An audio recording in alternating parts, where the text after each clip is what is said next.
আসসালামু আলাইকুম, সবাই কেমন আছেন? আমাদের অভয়নগরের এই মসজিদটা দেখলে আমার প্রাণটা জুড়িয়ে যায়।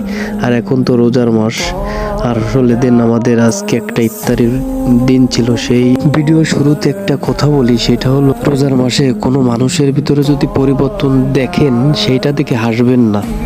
কারণ কি, রোজার মাসটা আসেই মানুষকে পরিবর্তন করার জন্যই। আমাদের নপাড়া হোটেল যে বিসমিল্লা বিসমিল্লা, আসলে খাবারের মানটা অনেক ভালো। মানে আমাদের নপাড়ার বুকের গৌরবময় হোটেল বললেই চলে বিসমিল্লা। এটার মালিক নাসির ভাই আর কি। নাসির ভাই, যে নাসির ভাইকে দেখতে পাচ্ছেন, বিসমিল্লা হোটেলের মালিক আর কি। দেন বিসমিল্লা থেকে তো সব ইফতারি কেনাকাটা করা হচ্ছে আর কি। যে ছোট ভাই রাহুল ছিল, আর এই ছেলেটাকে দেখতে যেন এর একটা হাত নাই। এর একটা হাত না থাকার কারণে মানে কি বলবো আর কি, একটা ভ্যানকে আমি সিগন্যাল দিয়ে দিচ্ছি, তারপরে ওটাকে বাদ দিয়ে ওকে নিয়েছি, কারণ ওর হাতটা নেই বলে দেখে এতটাই খারাপ লাগলো যে বলার বাইরে। সিডার এই যে প্রতিদিন রোজার মাসে যে ইফতারি দিতে হয় তার পরিবেশনা করে এই যে এরাই।